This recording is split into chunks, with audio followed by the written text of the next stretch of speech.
What's going on, y'all? Welcome to the second episode of Internal Guidance, man. Got a special guest with me. Go ahead and introduce yourself, What's bro. up, gang? It's your boy Tipsy. Happy to be on the show, man. Oh, yeah.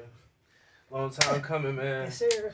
Before we start the show, man, I just want to first just tell you, bro, like, I really appreciate you as a person. Like, this is the person that definitely put me on game, knowledge, wisdom, and definitely a person that's very influential in my life. You know what I mean? Like, That's love, man. He doesn't express his feelings like this a lot, so it means a lot to me to hear it too. oh yeah, man. But I want to get right into it.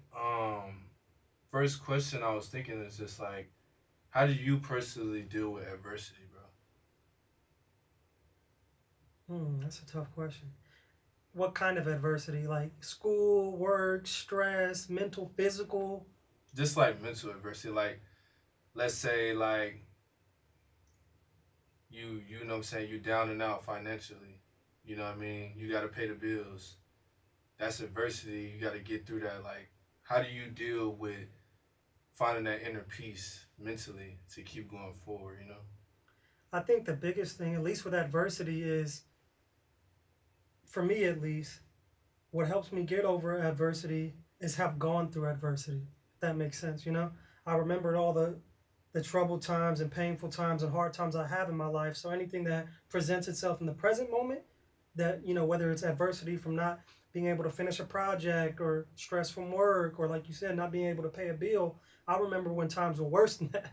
You feel me? So now I'm able to, you know, channel that. Like, oh, at the time when I was younger, when I was going through a bunch of shit, it felt like that was the worst adversity.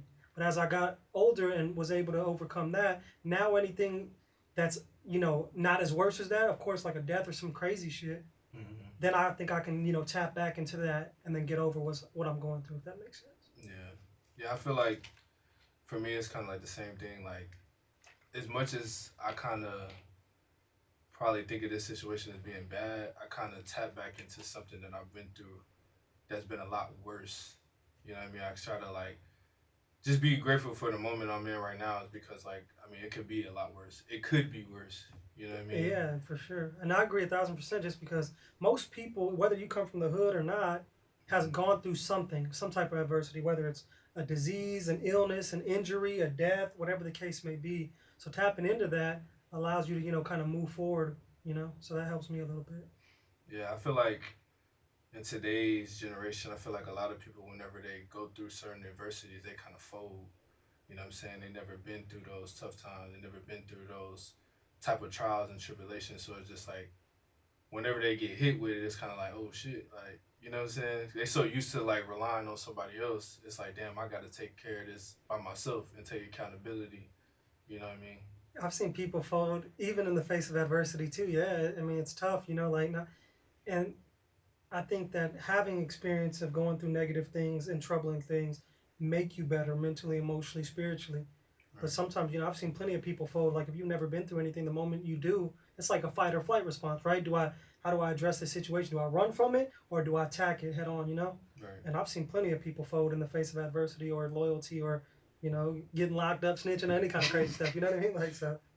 So like, okay, let's say like you're a person that never been through like any adversity, any trials, no tribulations. Like, you never had any like any stumbles coming across in your life. Like, what type of advice would you give to that person that's, you know what I'm saying, that's their first time going through that adversity? Like, what would you tell them in order to get over it, you know?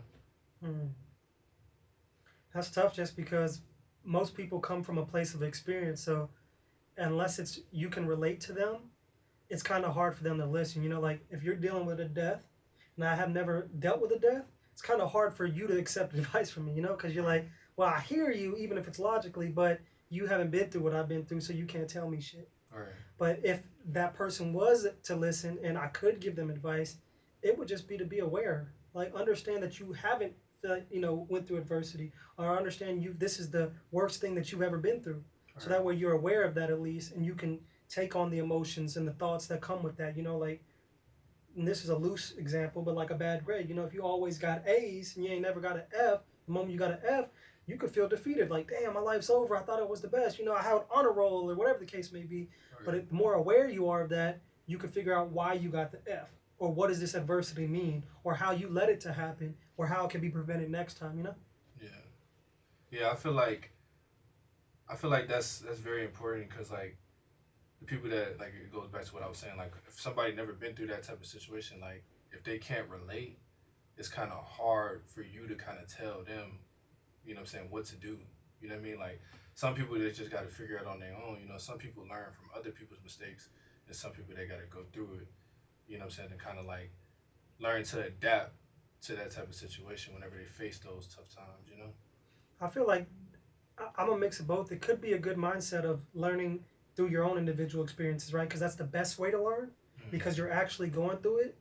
But I think generally speaking, it's smarter to learn from other people's experiences, because if you have the opportunity not to go through something, then why go through it if it Right. can be avoided, right? Like if you gave me the game and you Right. told me something that about whatever finances, economy, about my car, how to fix that, why would I need to experience it myself when other people showed the way?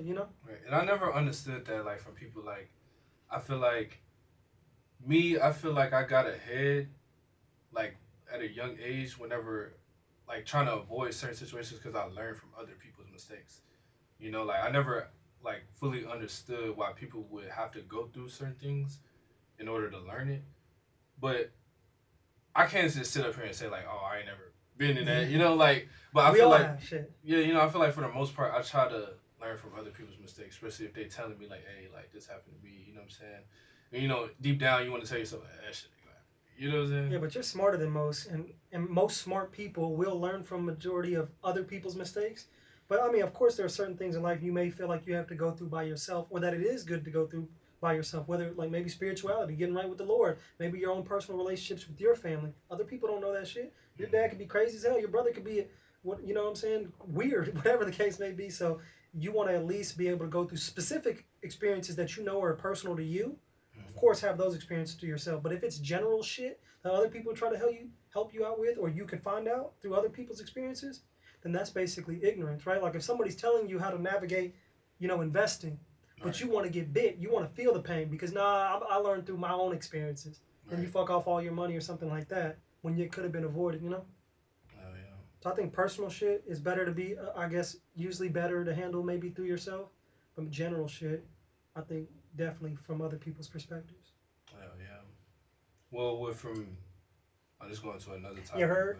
but but I mean, you for people that don't know Tipsy, you know what I'm saying, like he's from a Fort Worth poverty stricken, type For of work, stand environment. up. Yeah, murder word, man. Yes, sir. Hey, but my next question was just like, do you feel like poverty stricken environments um they have kind of like a disadvantage when it comes to mental health? Like, do you feel like that's a thing, or do you feel like that's a thing that somebody can either choose to, kind of get over? I'm gonna make sure I'm hearing this correctly. So basically, do people from like impoverished backgrounds have a disadvantage when it comes to mental health? Yeah. Hmm.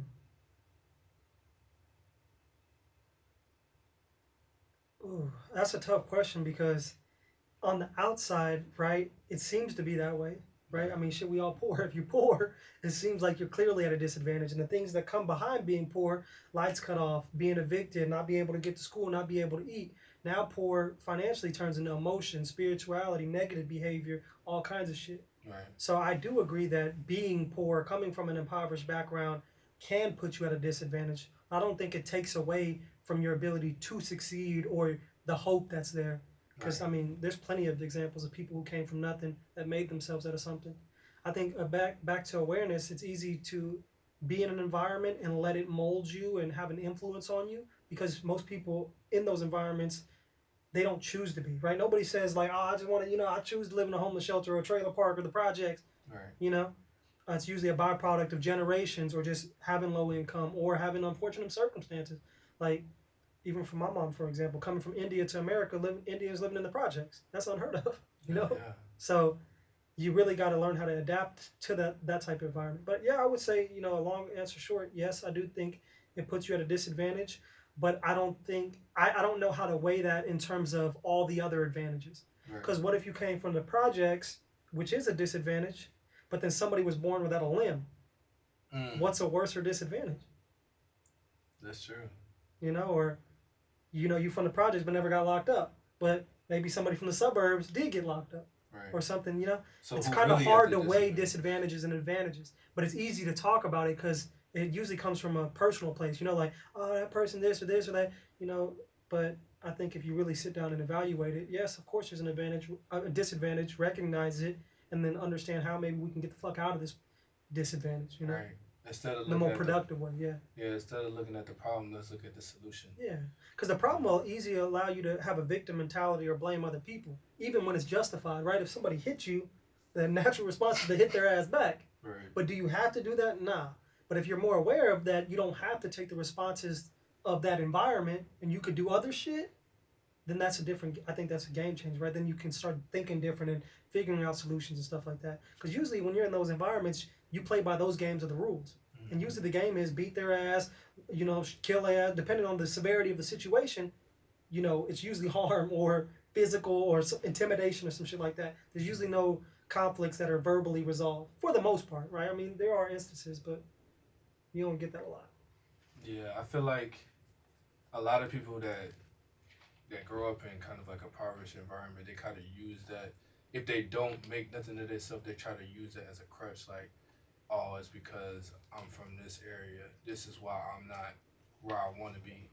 You know what I mean? But like to kind of play devil's advocate, you know what I'm saying? Like, I feel like a lot of people do have kind of a disadvantage, more of disadvantage than others because it's just like, I mean, if these people don't have the resources that other people may have, it's just like, you know what I mean? It's kind of like they kind of lose that motivation and that hope that they can make it out. You know what I mean? But I feel like you shouldn't use that as an excuse. That's why on the last episode with I mean, think Dom, about us, shit. you know what I'm saying? Like the two of us, we overcame, persevered. So I, Yeah. I, I don't think it's out of the realm of possibility. And I agree with everything you're saying in the sense that it will be hard Right. emotionally, physically, financially, spiritually. Shit, it may be worse than hard. Some people got into others. Like you may have witnessed your brother dying. You may have be on your last dollar. There's all types of, like, it's just horrific. You know what I'm saying? Like, I've plenty of tears. But at the end of the day, tears don't fix the solution. You know what I mean? Like, pain doesn't fix the solution. You got to be mindful and aware so we can get the fuck out of this shit and help other Yeah. people and shit like that. And that's what, like on the other episode, we spoke about just getting outside your comfort zone. You know what I'm saying? Like going to meet different people outside of, I mean, it's easier said than done, but meeting other people outside of like your environment to kind of get you out of that environment to kind of open your mind. Because I feel like even me growing up, like, you know what I'm saying, in Chicago, like I feel like that was all I knew. You know what I'm saying? All I knew was Chicago. Like I didn't think like I was gonna move to Texas or nothing like that. You know what I mean? So it's just like I was kind of like closed off to it. But I feel like once you get out of that environment and you get around the right people, it kind of gives you more of an advantage to kind of, you know what I'm saying, get out of that mental struggle of like, oh dang, like this all we got. You know what I'm saying? This is as far as we gonna go. Cause I feel like a lot of people they in a impoverished environment and like obviously they're around people that got the same mindset, like, oh I've been here, like, you know what I'm saying, like you ain't gonna make it, like, you know what I'm saying? Like everybody here, everybody being here. So it's just like with you having a different mindset from other people, it can kinda hinder you because it's like you feel like you're the only one. Yeah. You know what I mean? No, yeah.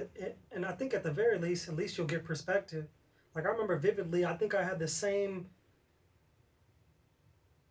for lack of a better word, criminal mindset all the way up until maybe 10th grade, something along the lines of that. And the reason why I think my mind switches because I was blessed to go to a high school. Like, so the way the projects were set up, they would take a bus all the way from one end of the school or the city basically to the better end of the city.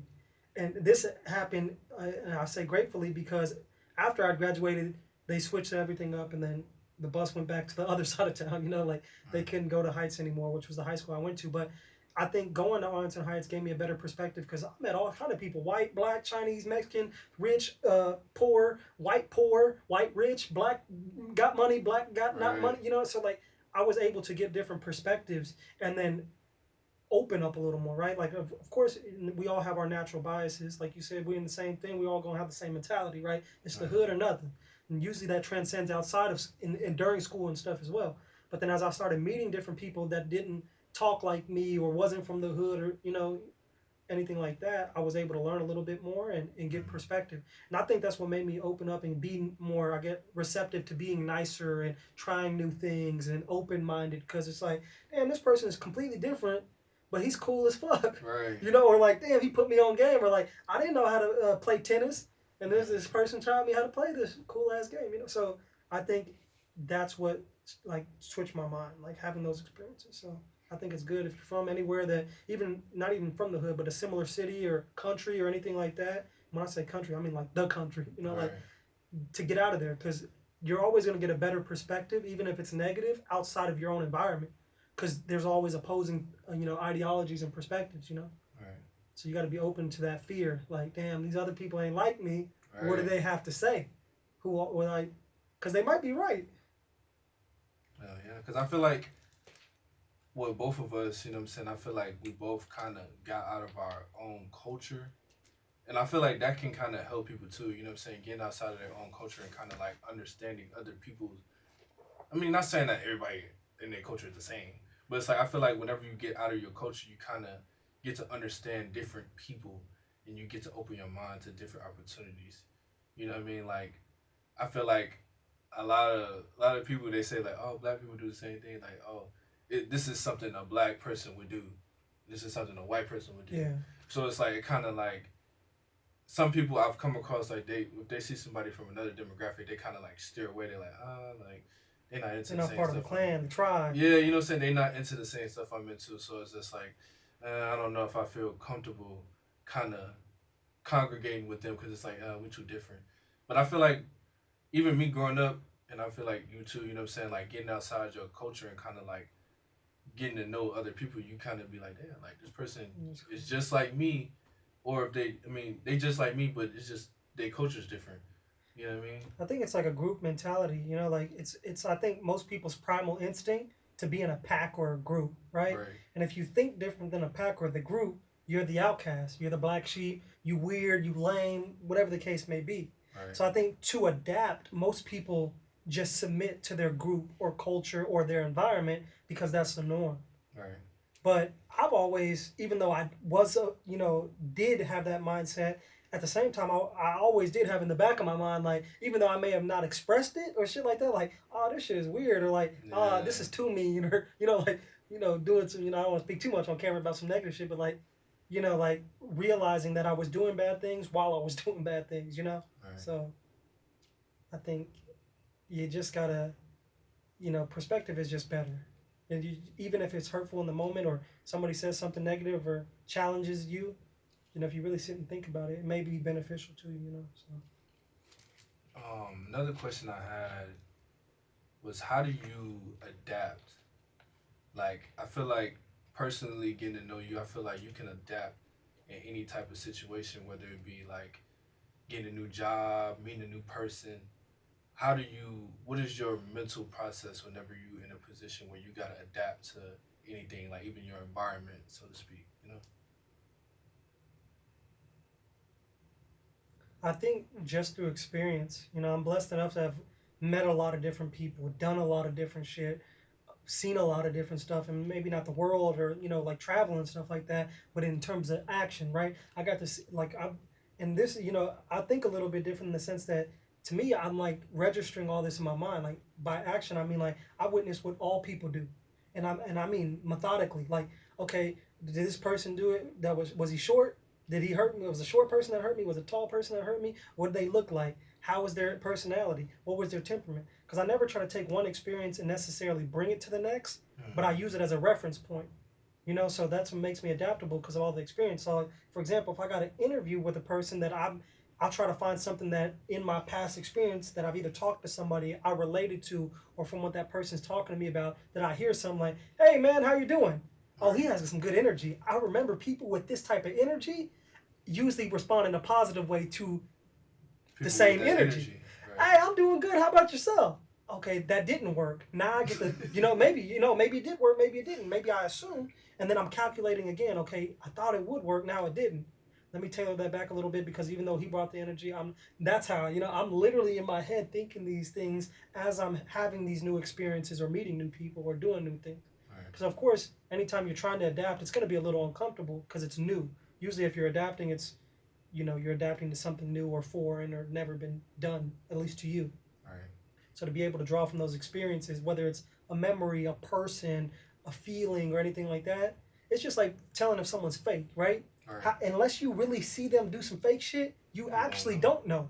Right. But through past experiences, through other fake people you met or got burnt by, you can draw from those experiences and be like, well, I done dealt with fake people who did some shit or said some shit like you. Right. So I'm going to move a little bit there. I might not just, off, right? Cut you off. But now I can draw from those experiences and be like, well, a fake person did this to me before and you looking like that. Right. But I don't want to just up and right and say that you fake. Let me find out a little bit more before I just assume, And that's, I think, most people use their experiences in a negative way and automatically judge, or I got trust issues, or no, people like this have always hurt me, so I don't ever want to, I'm never going to talk to people like that. I'm never going to date a person like that.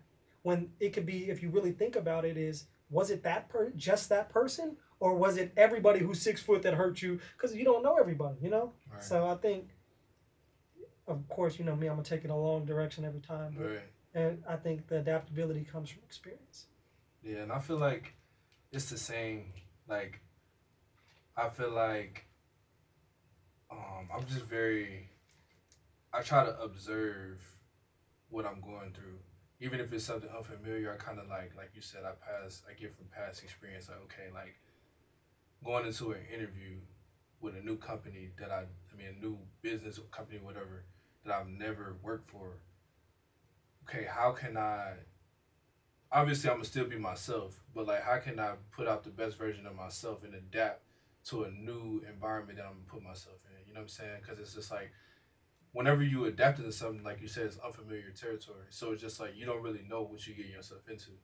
So it's like, I feel like once you in it, you can kind of like feel it, like, okay, like, let's like meeting a new person. It's like, okay, like, I don't know this person. I don't know the qualities they have.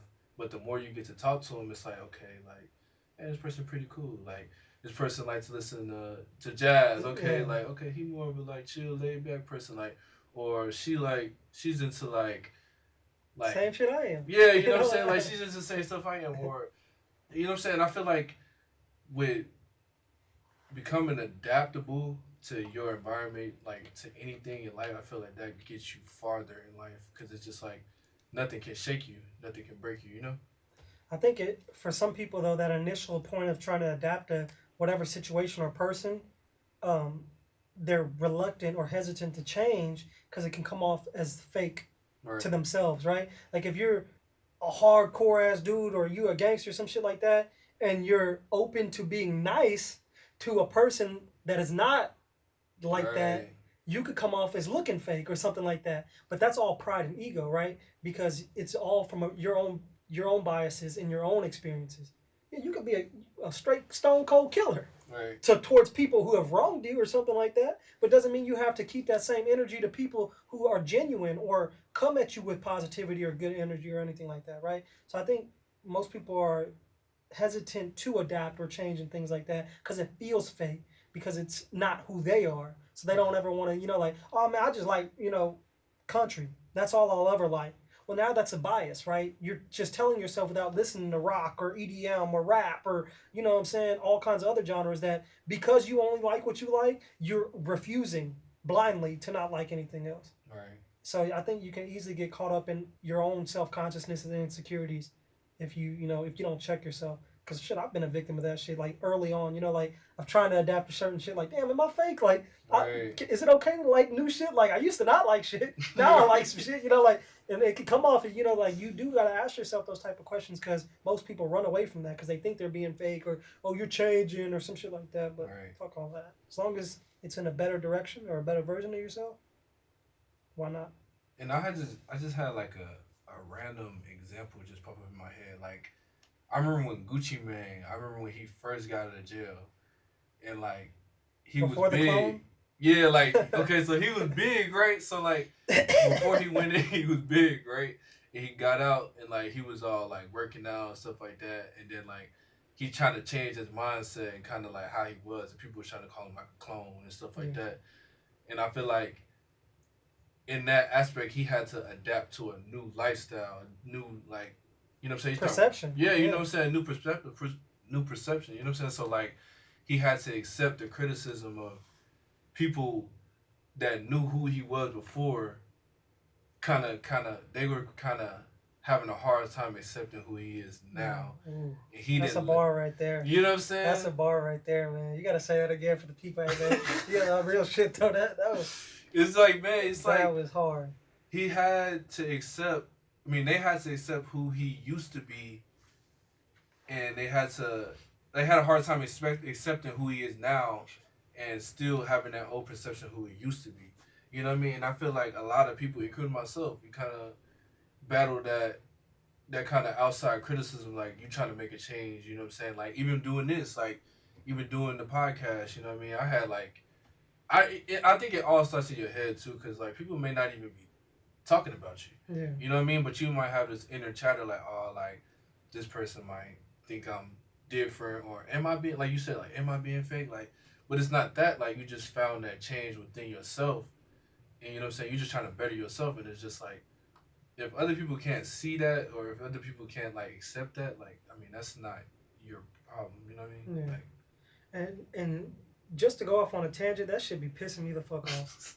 No, honestly, man, because it's basically telling people that they can't change, right? Like, and you see people say all kinds of ignorant shit all the time, like, like basically, or like for example, if like you were weak in high school, like or you got beat up, like, and then we 40, and you still thinking that like somebody is like a punk because they were a punk, and there's been plenty of bullies that turned to gangster because they had to, right? Like.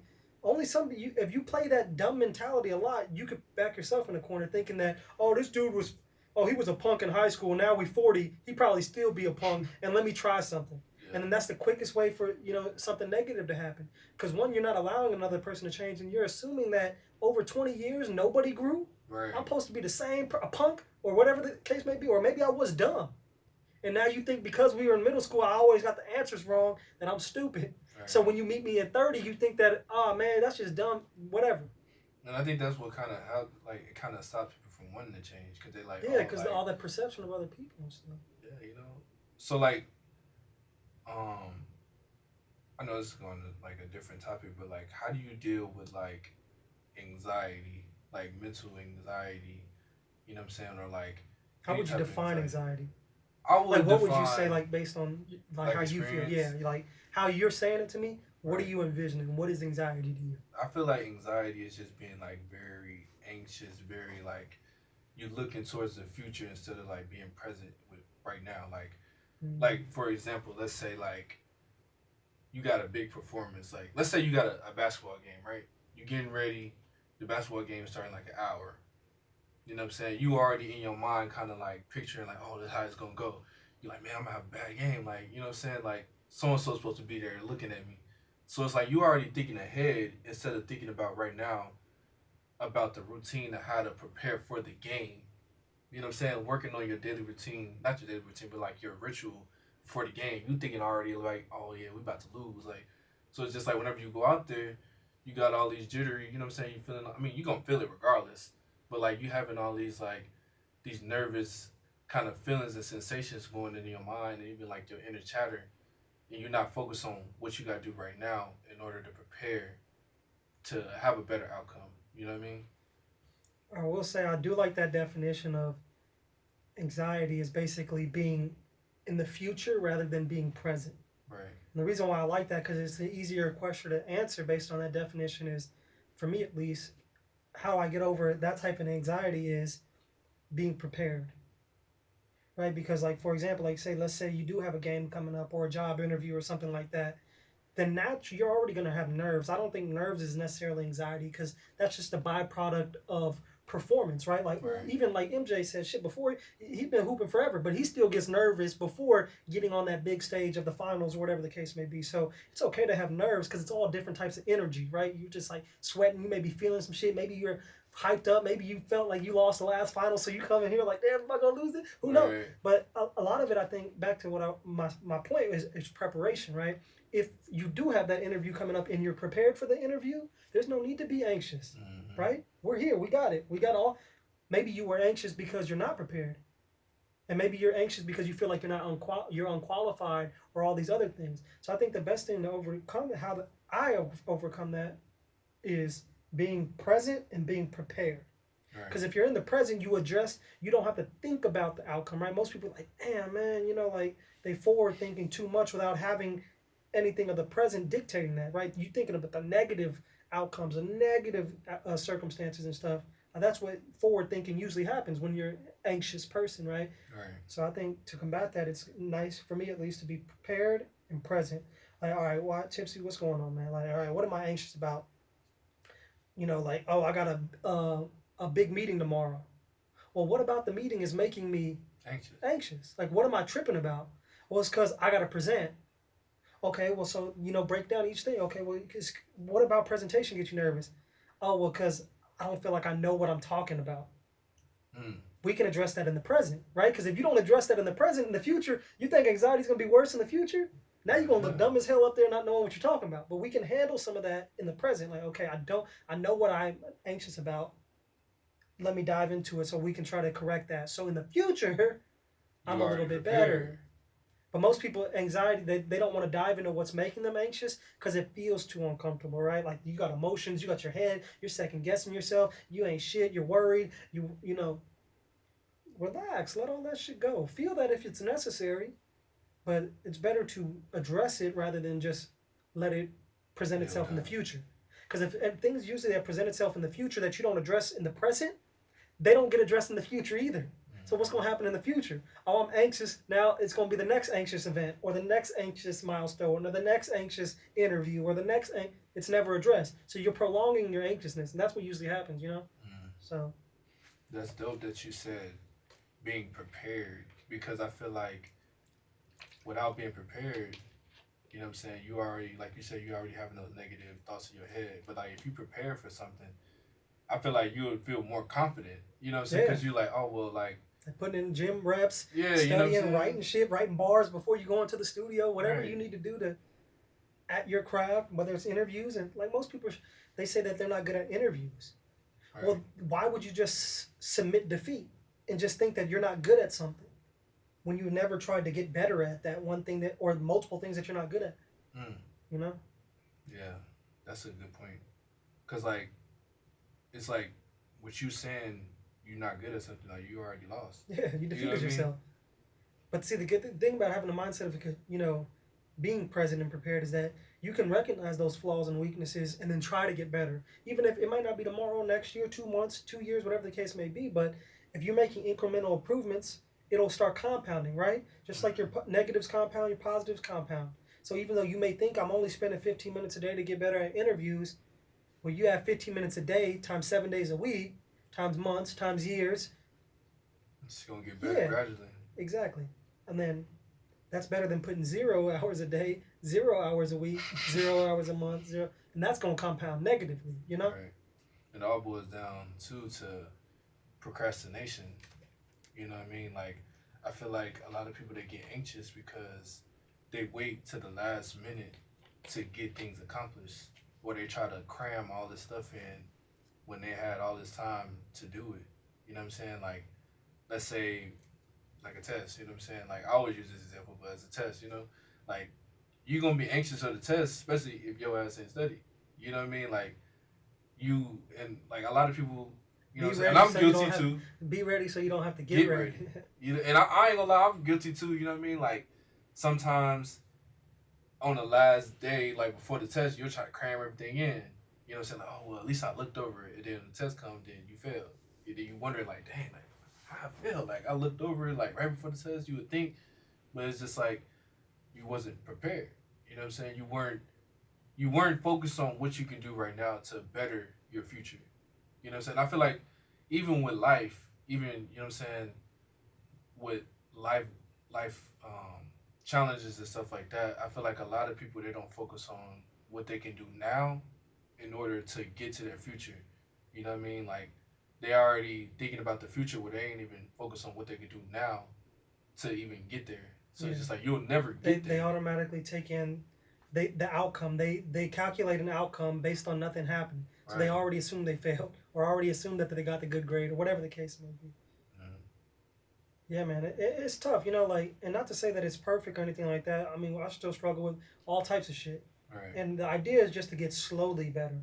It ain't drastic changes and stuff like that. Increments, right? If you never study, and that's how most people I think get burnt out, right? Because they try to apply too much pressure too soon, right? Like, damn man, I'm fat, and it's time to work out. Then you go doing double workouts for 7 days, and then you done burnt yourself out. And now you fall off the horse again. Oh man, I love investing. Let me just study this shit. Cool. And then you look up a video, you feel like you're the shit now. You Warren Buffett, and now, you know what I'm saying? Lost Now all you your burnt money. out. Now you just lost your money and stuff like that. Yeah. Take it slow. You know what I mean? Enjoy the journey, the pace, the goal.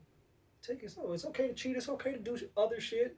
It's all moderation. It's all balance. Like I think and this is defining anxiety as forward thinking. Of course, there's other definitions, and we can get into it. The scientific, effects of anxiety on your mental health and emotions, and not necessarily events, because we're talking about it from an event perspective, like a test or a deadline. But in another definition, people just have straight anxiety in terms of their thought process or mental state and stuff like that. And I think that's a little just too much for my pay grade, because we can take it there, but I ain't got no research to back that shit up or anything like Right. that. So But yeah, man, that's dope. Um, to kind of further along that, another question I was thinking is, how do you feel about forgiveness? You know, like, are there certain boundaries to, are there certain limits that you have with forgiveness? Like, is it certain boundaries that if somebody cross, it's just like no, like there's no coming back, or it's just like, is there certain levels to this? Like, is it certain levels to the amount of forgiveness that you can give to somebody? damn, I think it's all like a little mix of everything. Like, I think one, I'm a firm advocate of forgiveness, man. Like, it's just good for your heart, good for your spirit, good for growth and change.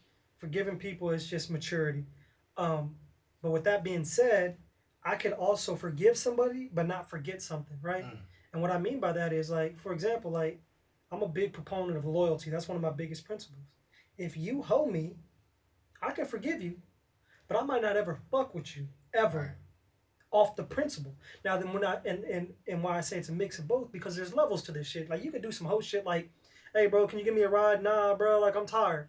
That's not like unforgivable. Right. Even though it's some whole shit, it's like, damn bro, I need a ride and you over here tired. That's not like to abandon the friendship unforgivable. Right. But it's some, you can, It's just little shit. yeah, like, oh, that's some whole shit, whatever. But, oh bro, you robbed me. Right. Ain't no coming back from that, right? Because there's certain levels to this shit. There's certain principles about certain situations. Now you can get over little petty shit because we're all emotional creatures. But if you cross somebody's line that they've verbalized to you, like, oh bro, I don't get down like this, or like, hey, if anybody does this to me, it's over, and then you do that, Mm, you better expect for it to be over. And that's how I am. I'm a loyal person. I'm a forgiving person. But at the end of the day, like, there's certain principles and things that I value based on my experiences of who I am, that once you cross that, it's over. And I gave the same example. I was talking to my girl about, love you, baby. yeah. Uh, is like, for example, I can have one of my best friends who'll steal from me, Right. and then I'll find out, and they gave me a good example of why, or I mean, a good reason why they did it. Like, let's say you stole $1,000 from me, and I found out, and whatever the case, and you plead to me, damn, bro, I couldn't tell you my mom was dying. I Mm, needed that $1,000 because my mom was dying. You know what I do? I give you that $1,000. Tell your mama I love her. I hope everything gets better, but I can't I fuck can't with you no fuck more. with you no more. Because if you would have came to me as a man and communicated your downfall, or communicated your problems, your issues, your circumstances, we can figure this shit out together. I'm a humble motherfucker. Yeah, if we're friends, Right. Let's figure it out together. Hey, bro, my mama's struggling, bro. You think you can help me? Damn, let me get some finances together. Let me see what I can do. Maybe I can throw you 100 every check. Maybe I can maybe get you right, or like let you borrow some shit, or like put you in position, or like we can't figure it out if you don't tell me shit. Mm. You know? And most people say it's better to ask for, permission than forgiveness than permission, but you Mm-hmm. can't do that with some hoe shit. But people try, like, let me just steal, because then I can just be like, my bad, I'm sorry, bro. Like, Mm-hmm. now fuck all that. Like, I understand and I forgive you, but it's over. Right. And like to kind of combat that, like not like verbatim, but I feel like I look at relationships kind of like a contract. It's like whenever we established that we was gonna be friends in any type of circumstance, like you signed on the dotted line that these are the you know what I'm saying, these are my boundaries, like you respect that.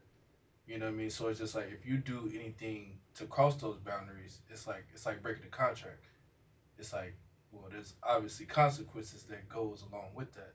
You know what I mean? The consequences maybe me not fucking with you. You know what I mean?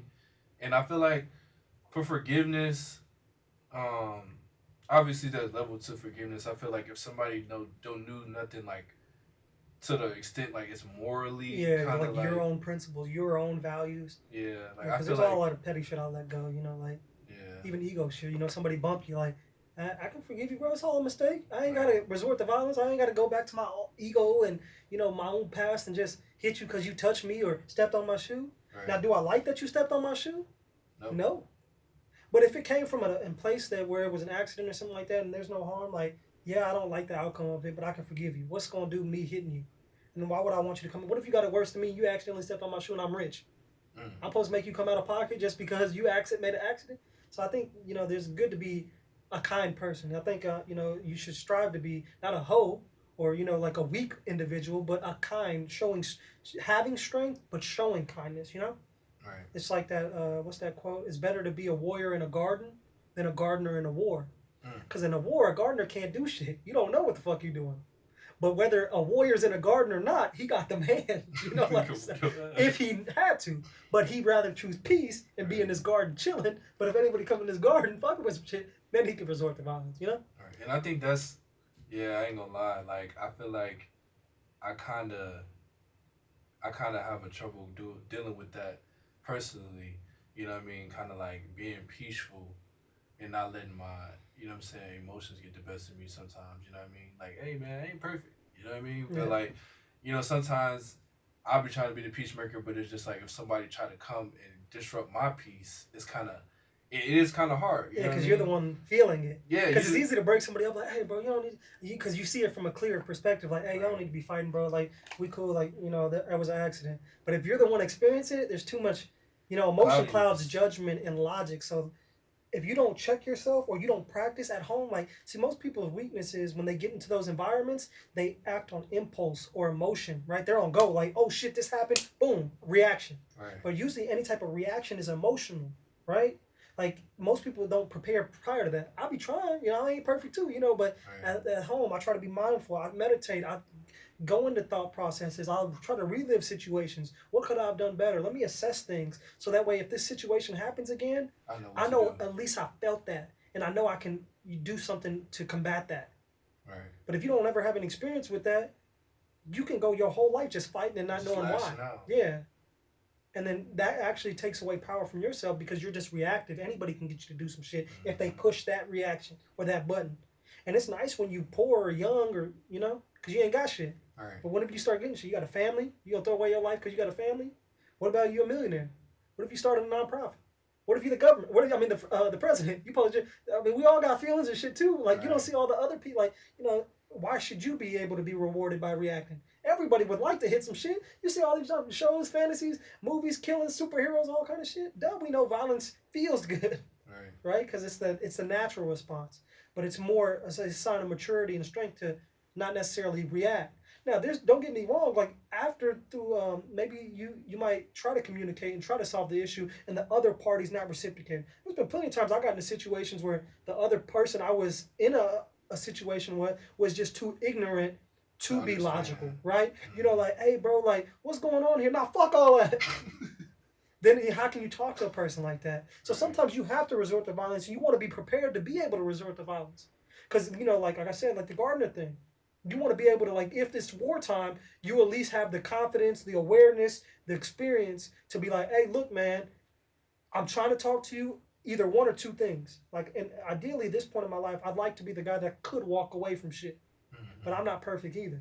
And if I do resort to violence to these in this day and age, I would hope it's for like me trying to exhaust rationality and logic first, and then this other person is just so unreciprocated that I can't even walk away. Like, I've tried to walk, like, look, bro, like, you can have it.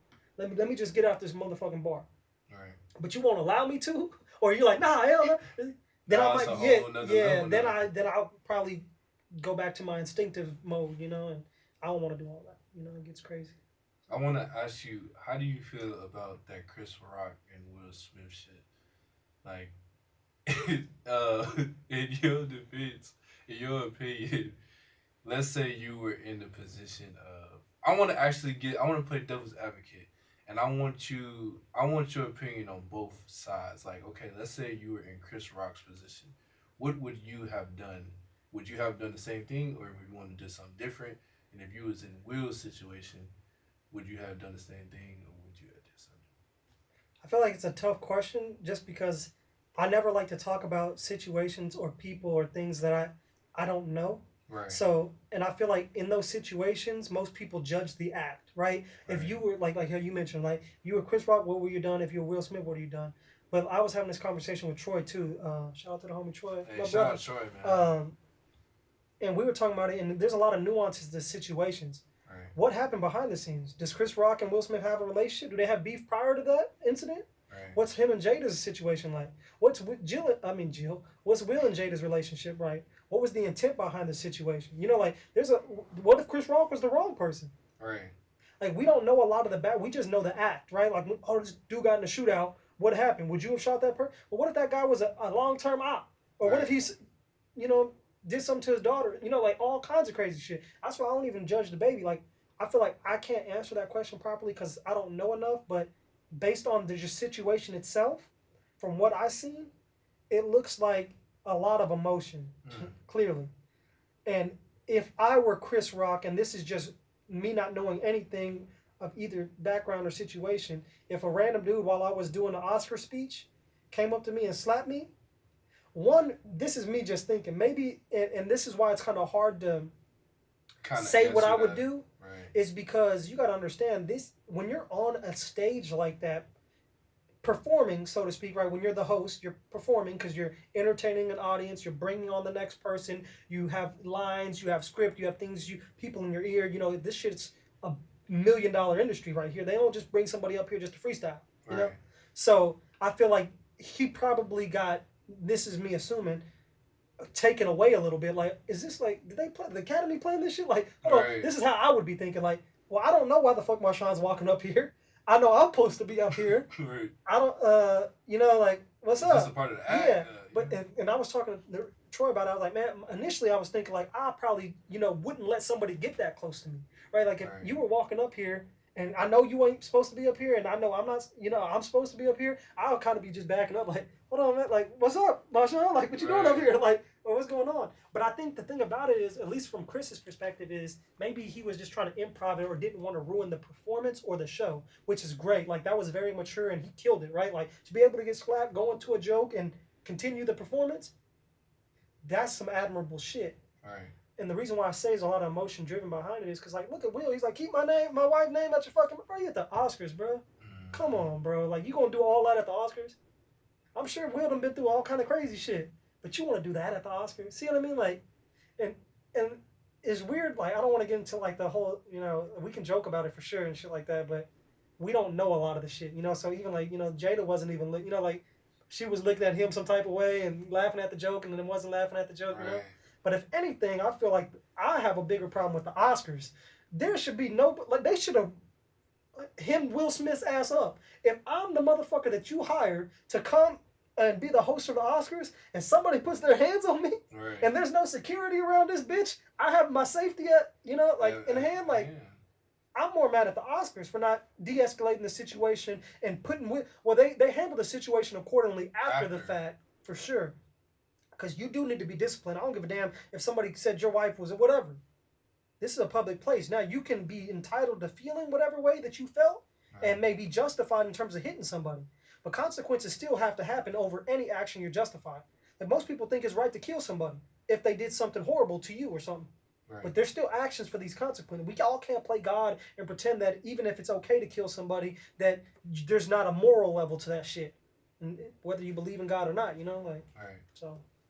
Like, I was going off that just, like, on the aspect of, like, as a person, like, Chris Rock in his position getting smacked. I mean, obviously, like you said, we don't know the dynamics of the situation and how, you know what I'm saying? What transpired prior. Like, they got pictures together back in the early like Jada, Will, Chris, like, so clearly there's a relationship before the Oscars. Right. Now, how that dynamic transpired throughout the years, I'm not sure. But there's instances prior to that situation where Chris Rock has made fun of Jada before. Right.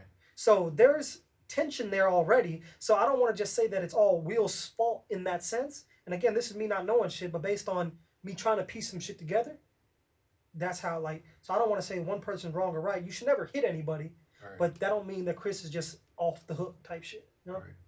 Do you think that as, like, not knowing anything, just assuming that what, you know what I'm saying, what we seen is what it was, like, do you think you could have forgave him? Oh, like, could you, like, if you were Chris, could you have forgave him? Yeah, probably not that immediately. It could have probably took a day, a week, a couple months. Forgiveness doesn't have to be immediate because that's tough. Like, you got to have to literally be God to get slapped and immediately forgive somebody. Like, oh, man, I'm sorry. Or, like, hey, it's all good, bro. Like that's some unworldly next level, level of control. Right. I don't think I'm at that level yet, but I would think that maybe after a couple of days or a week or something like that, I can forgive him. I might not want to hang around him or anything like that, but I probably forgive him. Yeah. It may take a little longer than I'd like, but for sure, I think I can forgive him because I forgave people in my past who did worse than just slap me. Right. So. Yeah, I think that's kind of, I ain't gonna lie, that's tough. Like, having somebody, I'm a big advocate of, like, not getting slapped. Not letting nobody put their hands on me, So it's just like for that, it's like I commend, anybody that can do that. You know what I mean? Like, I feel like eventually, like, if that person was very close to me, like, and I fucked with you on that level, like, we had a close relationship, and it was just like a situation that kind of got out of hand, and you may have, like, put your hands on me, like, okay, like, if it's, I feel like you said, I don't feel like I'm there yet. Like, if somebody could slap me and I could just openly, like, forgive you in that moment, you know what I mean? Like, and maybe down the line, you know what I'm saying? Like, I would have probably forgave him, like, okay, like, maybe I shouldn't have. Especially if I was in the wrong, I definitely would have been like, hey, like, I was in the wrong. I shouldn't have, you know what I'm saying, did that, I was out of line. No, yeah, you got to, because that's just maturity. Like, if you were in the wrong, you got to. Because then, like, you wrong. Yeah, you wrong, man. We all about keeping it real on this podcast. You hear me? Like, keep it real, keep it authentic, man. Yeah, man, that's tough. Yeah, it's hard to even talk about, celebrities and all that stuff because everybody has an opinion, but not a lot of people have all the information, right? The context, the facts, and very few things in the world are black and white. Very much nothing is black and white. Everything is usually gray for the most part. Now, generally speaking, number is black and white. There's certain instances that things are pretty much like, damn, what you see is what you get. But 9 times out of 10, things are gray. There's context, there's situation, there's emotion, there's relationship, there's experiences, there's things that happen, events transpire. Things don't just, oh, he's immediately wrong, that person wrong. That's why, thank God, the court systems and shit like that are illegal. Now, they're not the best, and I'm not saying that it is the best, but there is a structure, right? You don't just think that without evidence, oh, because what I heard, this person got to be wrong because I heard both of y'all and you seem more of like the wrong person. Right. No, we got to break this shit down. Like, who are these people? What happened? How long have y'all known each other? How long has y'all relationship been a thing? When did y'all start hitting each other? Who hit each other first? What was your response? You got to find out everything. And most people, they don't want to dig that deep. Even like Kim Kardashian, you see people like shit on the Kardashians all the time. I don't know these people. We don't know these people. Right. We just see what we see on tabloids, media, headlines, all kind of shit. I don't even know if she's a bad person. I don't know who she is. So that's why I don't like to have opinion on most things because we don't know these people, Like, right. So, but it's better to I think it's easier to talk about things like for the event rather than the people because they get. I see on social media a lot at least like most people get a perception or a rep through What other people media. say Yeah, about them. like I said, the baby earlier, like you can literally have a negative perception of this individual based on all the information that's coming out. Because what headlines do, they don't usually put facts and context in there. They just exploit shit. Like black man kills white dude kills black dude, baby robs blah blah. Right. Where's all the additional information? And most people don't go surface below surface level, right? They just go surface level and just take the headline and hey, you heard the baby shot 5 kids. Right. Oh damn man, he's a hoe.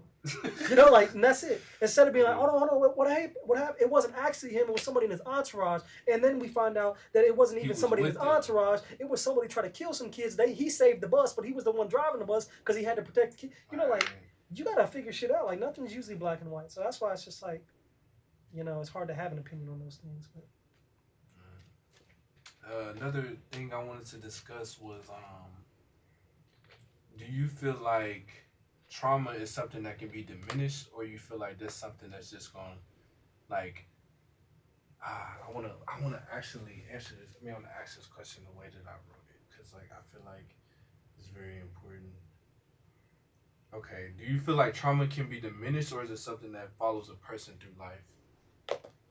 Like, do you feel like a person can work through their trauma to kind of like get rid of it, or is it something that just follows them regardless?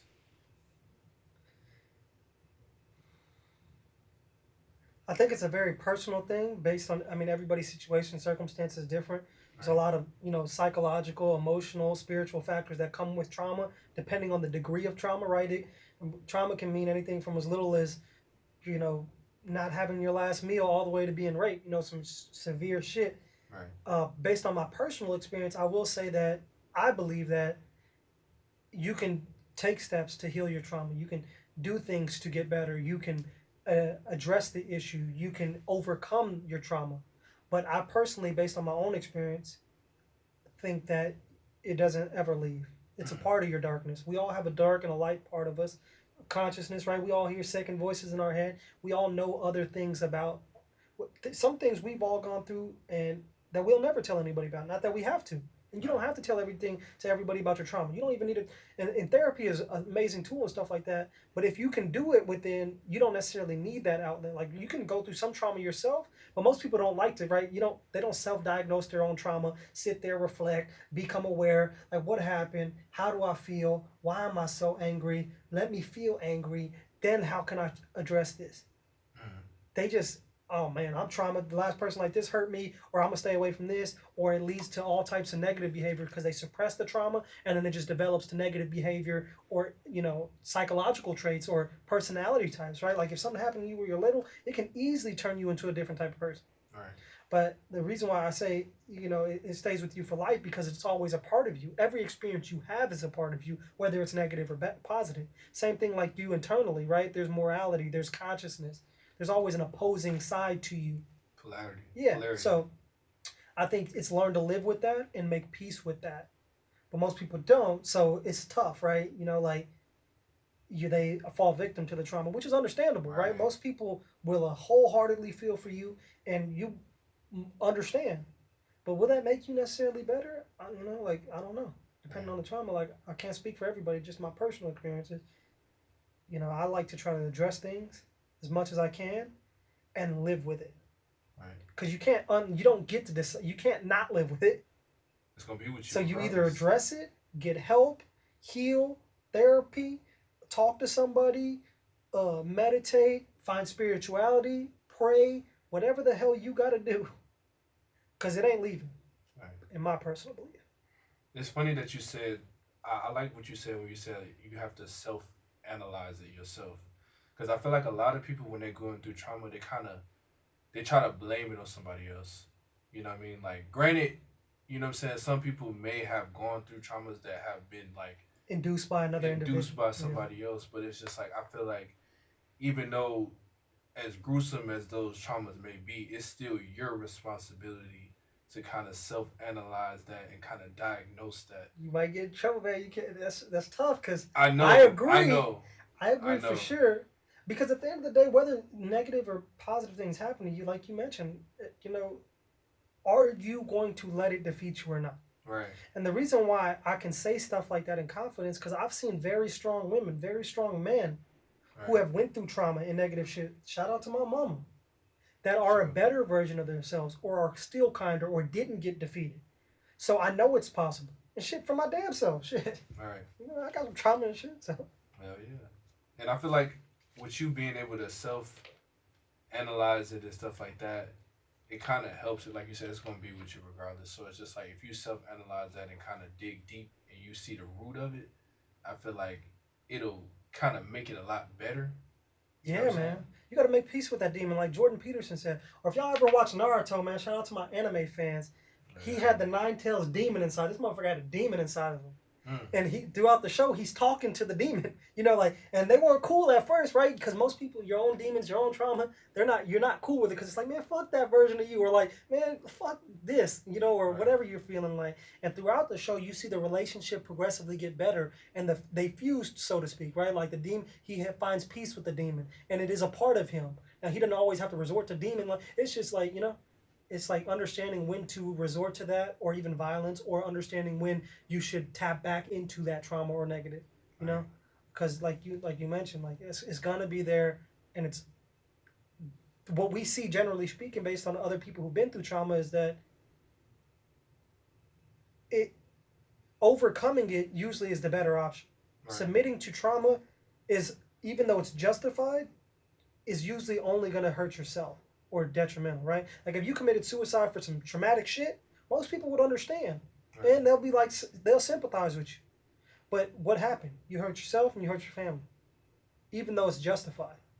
So I think the better solution for trauma is to really kind of, and maybe, you know, you may not have the strength within yourself to do that. Talk to your homie, talk to your family, talk to yourself. I confide in myself more than anybody else, because one, most people don't know themselves, and the more you can talk to yourself, the more you can understand what the fuck you just experienced. Right. Nobody else, even if you get advice from a friend, like, you're not telling everything. They didn't see the way that guy looked at you before you hit him. They didn't see the way you felt.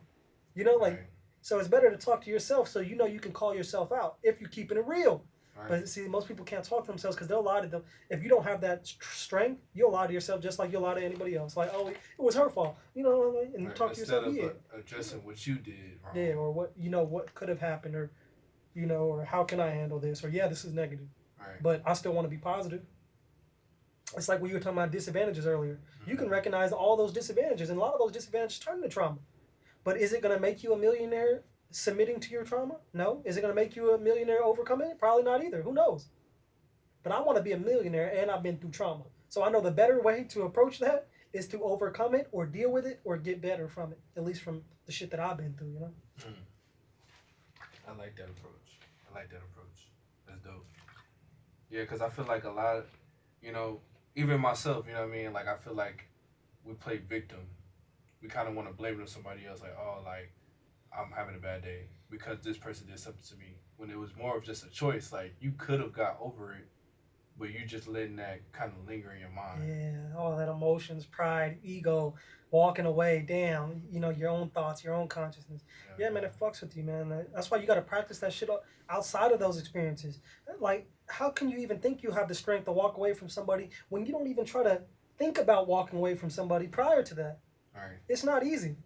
But if you literally sit there with yourself, even times you're at the here, whatever you smoking, maybe have a cocktail, maybe you have some nice lunch, maybe you read a book, maybe you're meditating, whatever the fuck you're doing at home by yourself, talk to yourself for a little bit. Damn, like, what's going on, Tipsy? Like, what happened last time with that shit? Oh, man, like, I was just pissed. Then you might be finding out it's alcohol that did it. Or some other shit. And I know a lot of y'all, man, be drinking it. Alcohol. That's y'all's, you know, that's the codependency, like, you know, and I feel like a lot of people have that kind of crutch that they lean on. Maybe it's like playing the game. You know what I'm saying? Like, that's your way of, like, kind of getting away from your trauma. Maybe it's smoking weed. Maybe it's drinking, like you said. You know what I'm saying? Like, I feel like personally, if you have, like, something that you lean on that's not kind of, like, detrimental, I feel like it can kind of help you. But I feel like that's kind of like another way of running away from it too. You know what I mean? I don't know how you feel about that. No, I agree. I think it's kind of hard to, I guess, explain, because it just depends on your own personality, right? Like maybe weed does hurt other people. Maybe Right. you are using it too much to suppress trauma, right? Most people, oh, stress. Well, if you only smoke weed to be stressed, now that's a good thing to do. But if you're smoking weed, are you talking to yourself? Why are you stressed? What can be better? What can be done forward? How can we address this? Or are Right. you just smoking weed to suppress Suppress it. the, you What know, you feeling? yeah. So I think or same thing with the game. Are you doing it because you got free time? Are you doing it as a reward? Are you doing it to hide it from something? Are you doing it because you're lazy? I don't know these things about other people. Like so I know it for myself. Like I try to have a balance, right? If I do a lot of good shit, or I'm working on a bunch of shit, I'll reward myself with some stuff. Whether it's smoking or drinking or anything, whatever your vice is, find a way to reward yourself for doing hard stuff. In Because you need a moderation. reward. Yeah, yeah, yeah. It doesn't have to be like drinking or smoking, but it can be like, hey, play the game for 30 minutes if you study for an hour or something like that. Give yourself some type of win. Or even working out. You can't unless you've built that lifestyle and those habitual practices of just routinely being in a calorie deficit or eating right or counting macros and consistently going to the gym. There's no reason you don't have the discipline to do that. Right. So why not get on this track and journey of doing something, even twice a day, once a day, slowly build it up, and give yourself a win. Eat some pizza on the weekend. Do something. Most people will try to be too strict and preach to being strict. You have to recognize that, yeah, it can still set you back. Clearly, pizza isn't going to help you obtain the fitness goal, Right. but it may be obtain the mental goal. And sometimes that's important on the way to the fitness goal, right? You can't just cold hearted. If you eat pizza 7 days a week, you think you're just about to just stop? No, let's try eating it 6 days, and then 5, and then 4, 3, and then once. Same And thing. I think that's kind of like, I like that you brought that up because I feel like I kind of have trouble with that. I be kind of like trying to cut things out cold turkey. I have too. It's You know tough. what I mean? Because I feel like I got the mental capacity to kind of like, just if I'm done with something, I'm done. Or if I want to just lock in, I can just lock in. But I feel like having that work reward type of aspect to it, I feel like that makes you want to work harder because it's like, all right, I'm gonna put in this amount of hours working. You know what I'm saying? In your mind, you're thinking like at the end, like I'm gonna get the reward for it. Yeah, because I think it's better to have the best practices or the habits in place so that way you don't have to suffer. When you just cut cold turkey or tell yourself, I'm just not going to do this, Right. you deprive yourself from all the other experiences. Like, let's say, like, oh, I ain't going to eat bad for a month. Fuck that shit. I'm cold turkey. Then what if your friend's birthday next week, the homies want to go on the boat on the Tuesday, whatever like that. And if you would have just been consistent every other day but those 2 days that they want to do something, you would have had 6 days out of the week doing good. Right. And then you only messed up 2 days. Whereas you're gonna kill yourself for a whole month. You missed out on the boat, your homies, friends, stuff like that, and then you'll quit the next month. So now you done hurt yourself 3 ways. The month of not doing shit because you don't like working out, stuff like that, because you're just cutting cold turkey. You don't have the discipline of the habits. Right. Then you missed your friends' events and stuff like that, and then now you quit the next month. So it was really for Yeah. nothing at that point. And I've been a victim of that too. There's been plenty of times I cut a whole cold turkey. I can't even fucking talk. Cold turkey, and I'll go and I'll progress a certain amount, but I always hit a roadblock, some shape, form, or fashion. Whether it's fitness, studying, school, whatever the case may be. The moment and this has been consistent, and I've cut cold turkey, all kind of shit, and it'll work to a degree, but eventually I'll start doing it again, because I haven't built the relationship or the habit to want to consistently do it. And I think that's the most important thing, so that way you can get those little rewards and stuff like that. You don't have to worry about like, I'm never eating bad or never doing that because it's just bad for you. Right. Because you got to hold yourself. It sounds good, but eat that burger. There's other shit that's going on in the world. Like, it's all right. But if you're eating that every day, or you doing the negative thing every day, it's all about, like we were talking about earlier, compounding. As long as you 51% better at all the negative shit, then at least it won't defeat you. But if you're doing more negative shit than positive shit, whether it's only drinking, only going out, only spending money, only playing the game, only doing, eating bad, 51% of the time, then of course your life is progressively going to get worse. Right. Because the power of compounding, right? Because you're doing more of the bad every shit year. If you do 51% of bad shit every day, even if it's just 1%, over the years, months, and decades, you're just going to be a worse person. But if you can try to be at least 51%, and it's okay to be defeated, how many days is there? 7? Out of 3.5 days of the week, you could be, in theory, right? Or closer to 4 days a week. If you can at least have a better relationship and they get used to being consistency or having consistent, then you can bump it to 60%, 65, 70. And sometimes it may take long times, right? You'll be at 60 and feeling good, making progress, and it may take you 10 years to build that mental, financial, everything strength to get to the 70. And then it may be easier after that. So there's levels to this shit. That's why you want to, I guess, build the habits instead of just cutting cold turkey. Because just in my experience, I've always failed. When you going, Yeah, it's kind of like pacing yourself. You know what I mean? You're not. There's no point in going 0 to 100. You're not gonna go 0 to 100 the whole year. yeah. You know what I mean? Like you gotta. You could try, and that's why most people get defeated when they do things like that, because it works in the beginning usually. But at some point in the time, and don't get me wrong, there are some people who can cut cold turkey and just do that maybe. And I think most people conflate it because they think that it shows absolute strength. Like, oh, I'm the type of person, like, I can just cut cold turkey because I got the mindset. Right. Well, that's already another type of crutch to yourself because you're willing to. And maybe some people do have that mindset. I'm sure there are plenty of people who have that mindset, but not everybody does. Right. And you have to know yourself, because it sounds good to be able to say like, oh, I can, like, if you heard somebody say like, man, yeah, I just cut cold turkey, man, ran a fucking marathon, did all this kind of crazy shit, because it feels like it was that easy to do. Most people think, well, damn, I can do that shit because I ain't weak and I'm strong and I've been through shit. Let me cut cold turkey. You know, a whole relapsing or some shit. So just know yourself and address that accordingly. But I know myself, and I've tried to cut cold turkey and it just don't work for me at least. And I feel like for those type of people, you know what I'm saying, like including myself, like that don't make you weak if you can't cut cold turkey. Yeah. You know what I'm saying? Like I feel like I thought, same I thing, thought insecurities, the same thing. like, man, I'm like, I can't cut cold turkey, like, right. And then you defeat yourself because you like, damn, like, I thought I was, I thought I was mentally strong. When you up there trying to do it, and then, yeah, you can sacrifice other things to try to do that, but like I said, it's just knowing yourself, and strengths, weaknesses, anything, so that way you can maneuver. The more you know yourself, even the negative shit, the better you can admit it and get over it. I know I'm loud as fuck. I know I talk too damn much. So it's like, you can at least try to get better. But if you're oblivious to all your negative shit, that's just ignorance. Oh yeah. So. Damn, it's dope. Let me see. I got a couple more questions. Oh yeah, man. Shout out while we looking at the question. Shout out to the homie Mark, man. Oh yeah. Transcending. Hold on, make sure y'all see that there right there. Hey man, transcending. Yeah, transcending, man. Shout out to the homie, little bro. Hey, shout out my brother Mark. Hey, transcending. Hey, y'all go to the website, man. Go cop some merch. That's one of the shirts that's on there, man. Y'all go follow my homie Mark Villa. Hey, the best personal trainer in San Marcos, man. Y'all get right. Or get. Hey, left.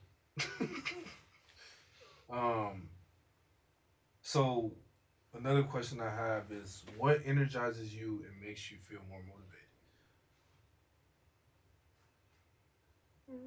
Personally. What energizes me? What do you mean by that? Like, what keeps you going? Like what? Like, whenever you wake up and you know what I'm saying, like, you want to be successful, what is the first thing, whenever you have that, you might have a doubt in your mind, what makes you like, nah, I got to keep going? So I'll group energizing and motivation as the same. Right. And I'll say, to answer that, commitment.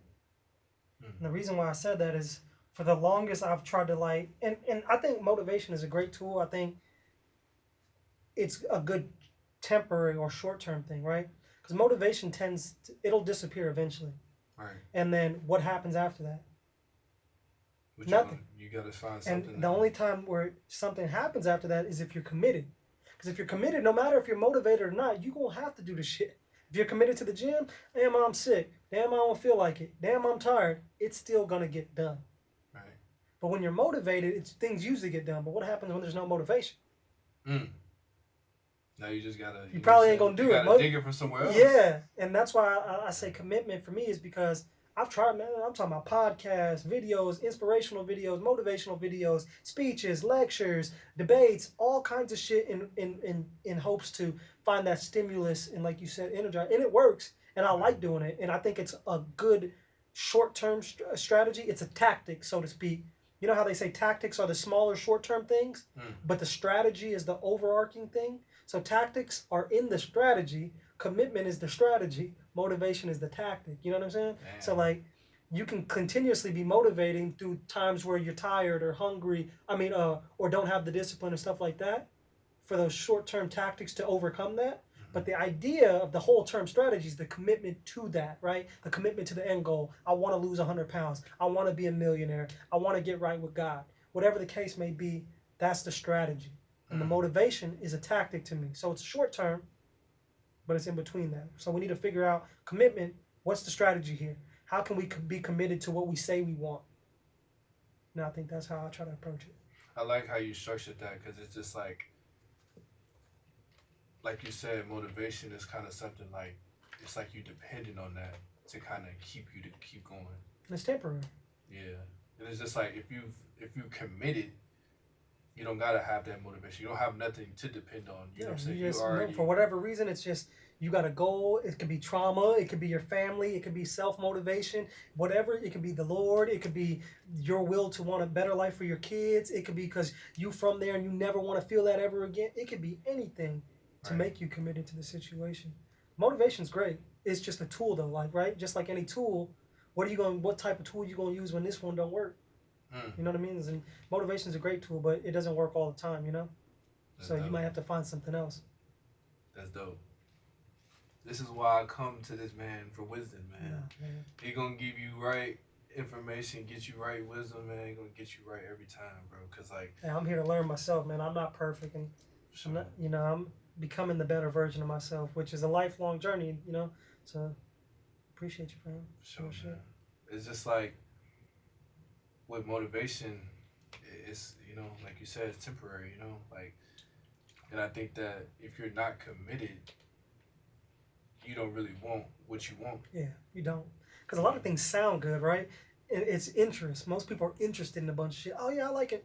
You know, I like investing or crypto or, yeah, I like the NBA or, I like sports or, yeah, man, I like cars or whatever like that. But surface level, right? Just interested. Right. But very few people are committed to, because it's too hard to be committed to everything.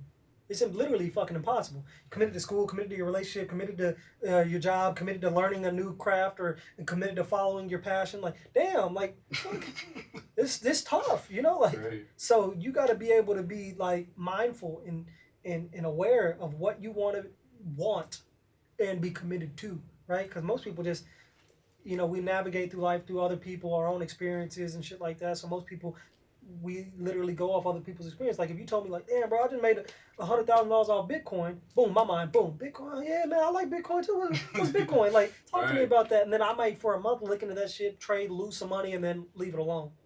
That was a good example. Yeah, but see, Bitcoin, if you're committed to the underlying technology, blockchain, the future of cryptocurrency, the future of play to earn, giving ownership to the shareholders, and decentralization over centralization, the underlying tech, you committed to learning about this industry and this investment, then shit, whether you lose, you win, he made money, they made money, no one made money, you're still going to try to figure that out. Damn. That was a good example. Because, like, I feel like even in that sense, like, you could tell somebody something or you can tell somebody your testimony, like, oh, I made this, like, oh, this, in that moment, that person might feel motivated. Yeah, like I'm going to try that because he got successful off that. Yeah, But you may be committed to that or be lucky or anything. We have no idea, So I definitely, it's tough because we all use each other to try to navigate through life. So unless you already know your passion or you're committed to something, usually we go off other people's experience to see if we can figure the same shit out, right? Because that's literally how people work, right? Like if you told me like, bro, like I've been doing this exercise like this, shit been getting my bicep right, and then your bicep look good, right. I might have to do some shit like that, and that's just how investing, whatever the case may be, we live through other people's experiences. Same thing, right? We try to learn from others instead of ourselves. But the thing about it is most people don't try to put in enough work in those situations, so they'll be like the whole Bitcoin thing, like, hey, you got rich. I didn't do a lick of research and I don't know shit, but you did, so I'm gonna just go off surface level of what you say and what you do and then try to figure it out. Right. And that's not enough. That's and the then thing, you end up getting burnt or misled or damn schemes and shit all. That's the thing too. Like I feel like a lot of people they kind of going back to the Bitcoin and investing, a lot of people try to go off other people when they haven't done their own research. They haven't put in their own work. Yeah, man. You I've know been what a I victim mean? of that too, to a degree. Me too. I mean, we all secondary research. Hey, my homie told me that this shit was about to blow. Right. You know, that's not primary research. That's secondary, right? You got it from another source. It wasn't Right. necessarily yours. But it's not necessarily bad. It's when that's the only thing, right? If you're only hearing it from your friend, you need more perspective. Even if it's secondary sources of knowledge, you need multiple perspectives and sources. Even if that's your type of style, right? Like, I don't know where to find these articles and these graphs and this data, and I don't want to look all this shit up. You can find secondary sources who will do. Plenty of people on YouTube who find all these damn charts and does technical analysis, look up all the information, interest rates and stuff like that for you to break it down for you. Mm-hmm. But that doesn't mean you just need to listen to that one person. Listen to all kinds of different people talking about the same shit. Your perspective. Yeah. So. That's dope. Yeah, let me see. Um,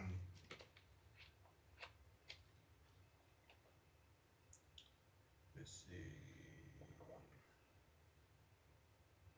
My last question, man. What time is it? 2:54. Oh damn, we've been at it like a crack addict. Been here for a minute. Sheesh.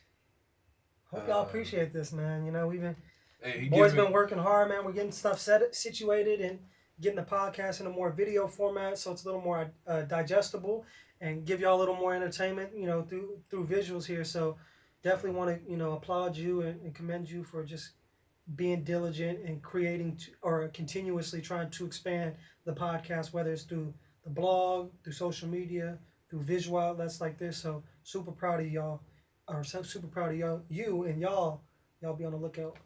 I appreciate that, bro, because, like, you know, this is kind of like a process in itself, you know what I mean? Like, on the first episode, I said it's not going to be perfect, you know what I mean? Like, I felt like trial and error here, you know, learning even the equipment we got in here and backdrops, angling, incorporating different things and blocking and shit like that. So, I mean, it's a work in progress.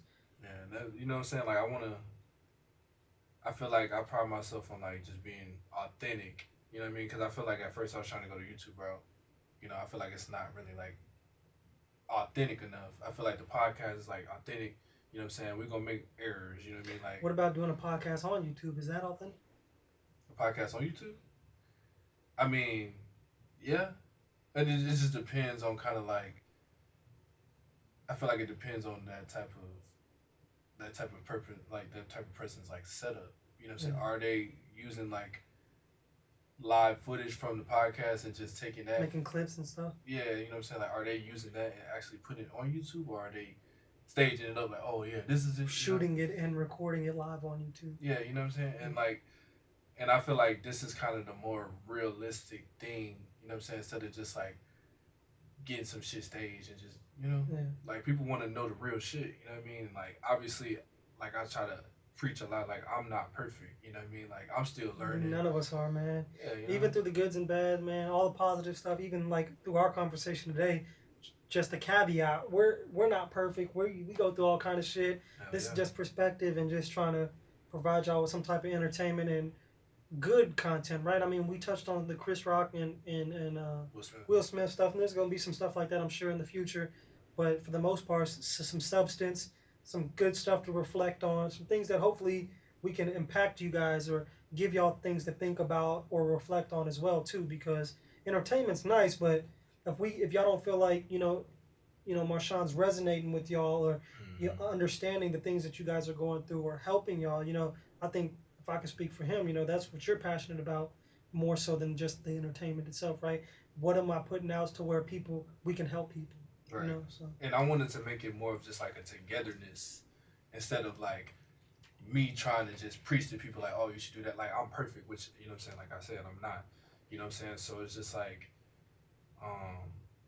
I feel like there's a lot of stuff to be learned. Like, I feel like y'all are coming along with the journey of like learning from perspective, you know what I mean? With people like I know personally, or, you know what I'm saying, in the future is going to be people I don't know, you know what I mean? I feel like they going to have more knowledge in itself, you know what I'm saying?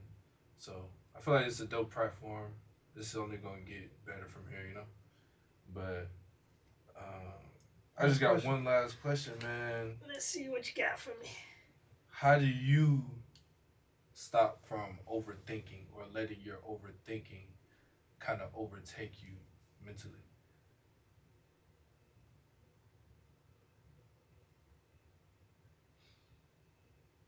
I think going back, having the dialogue with those thoughts, Right, talking to those thoughts. Like if I'm overthink, because I do it, I still overthink now a lot of shit, but I'll overthink while I'm thinking. You know, right, like I'll literally be like, "Damn, man, should I be doing this?" And I'm talking to myself, "Why are you thinking that?" "Oh no, maybe because this and that." Like I'll literally be dialoguing with my overthinking to right, find solutions and stuff, so I can like calm myself. Like if I'm about to go do some shit, or if I'm uncertain about some stuff, I'll maybe thinking, but not just overthinking. I'll be addressing that, or at least try to. You know, like, damn, man, like I probably shouldn't park right here or anything like that. Like I don't see anything like that. But then I'll be talking to myself like, all right, I just feel that way. Let's bring some logic here. What's going on? Why do I feel like I shouldn't park here? Is there a right, sign? All right, let me look. Oh, there ain't no sign here.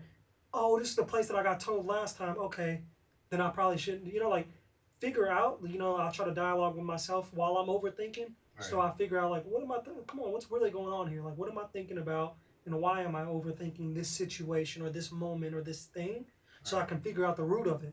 Because usually when you're overthinking, it's overthinking right, about a specific thing. So I want to try to, at least from my perspective, understand why. Like what am I overthinking about first, and then what's the motive here? Why am I overthinking this situation? Do I right, not know the outcome? Am I trying to guess the outcome? Because that's a lot of time, right? Like even when overthinking, it may be like because we don't know the outcome of certain shit. Instead of just letting whatever outcome happens, right? You like we said earlier, the present. If we do everything in our power in the present to prepare, to put our best foot forward, to be a better person, to do better things, then we got to trust the future and right, let whatever happens. It's the lack of preparation, it's the lack of trust, it's trying to overanalyze the outcome, I think leads to overthinking. You know, like, damn, I don't know if I'm gonna get this job.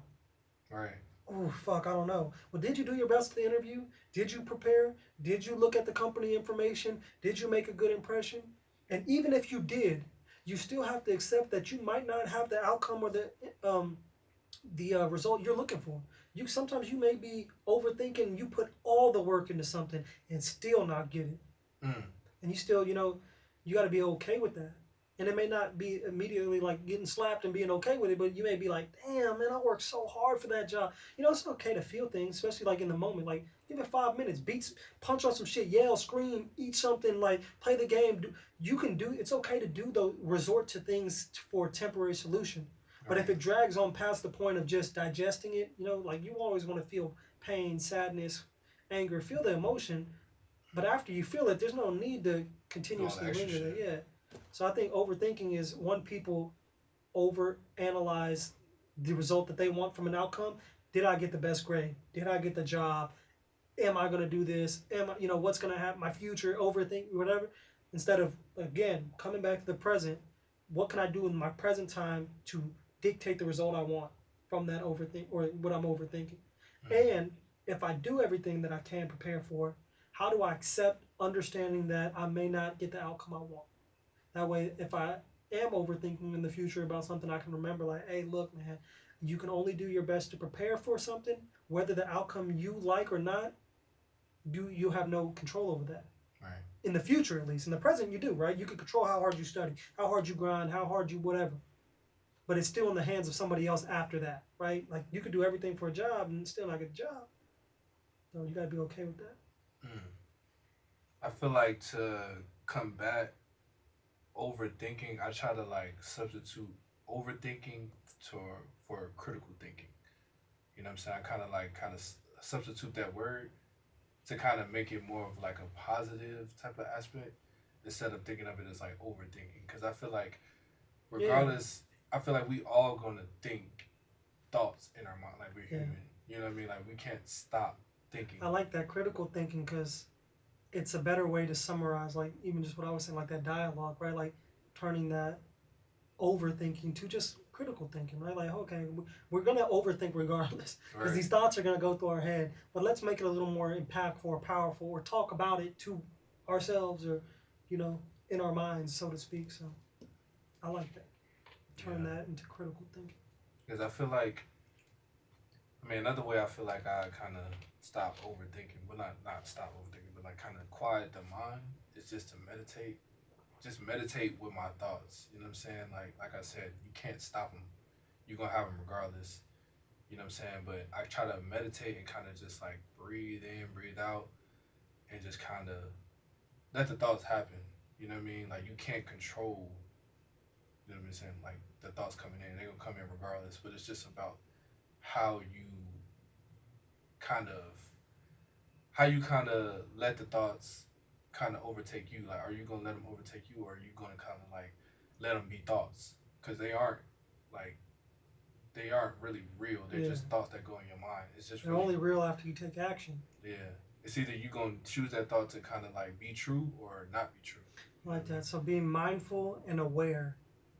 So because when you're overthinking, usually you're not aware of like how you're feeling, what's going on, what you can be doing.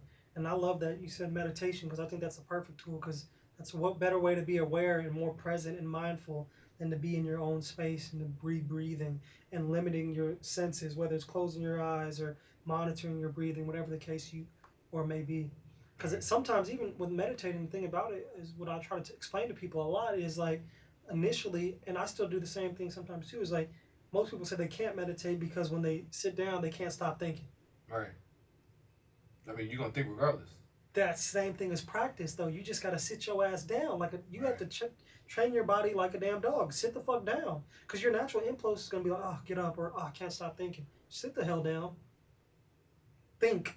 Even if you feel like it's going. See, most people, sometimes when you're so unaware, when you do sit and think, it's like, oh, shit, what the fuck? I'm thinking all kinds of stuff. Like, right. I'm talking like, I'm saying a lot. If I'm like, doing all this, and you don't know where it's all coming from. You're like, oh, wait, hold on, what's going on? But then it comes with practice, right? Like if you continuously meditate, then you can at least get to a point to where you're comfortable hearing the things that you hear, or that dialogue, or addressing that, or being mindful and aware, and being able to use it as a tool to combat like overthinking and anxiousness and stuff like that. Right. Yeah, I think it's a powerful tool, man. Yeah, because I feel like a lot of people, they can't like sit down and just be in silence. Hard. Yeah.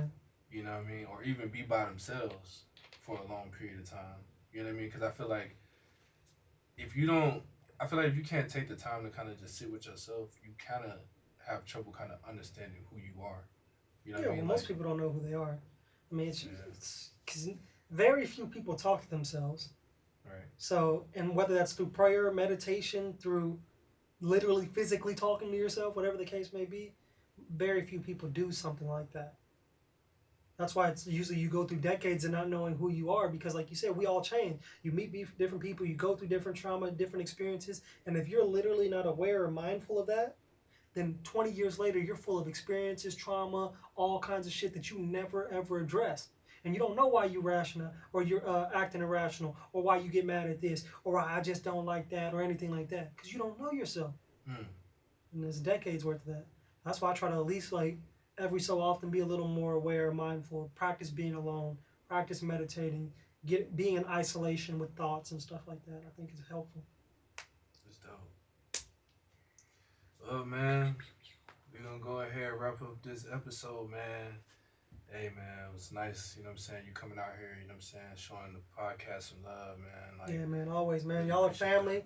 This is family, so shit, we got to do a part 2 when I can actually come back and give y'all some game, because I've been working on a lot of different stuff, and I'm more so like yourself in the sense that I like to let the work speak for itself. So while I'm in hibernation and grind mode, even if it's 2 years, 3, however long, I like the result to happen and then talk about it, kind of thing. So right.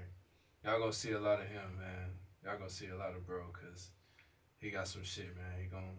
Y'all already seen it, but he got some shit. Appreciate you, man. But if you want to give out like Instagram, you know what I'm saying? Instagram, man, yeah. I mean, I'm the only Tipsy that most of y'all will probably ever meet. So if you just look up Tipsy, you probably just find it. And that's Tipsy. But for Instagram, it's Tipsy_Philip. Yeah, man. Oh, yeah. Get with me. Y'all tap into the podcast. Yeah, next episode coming soon. Hey, let's get it. And we're out. Like Truth Teller said.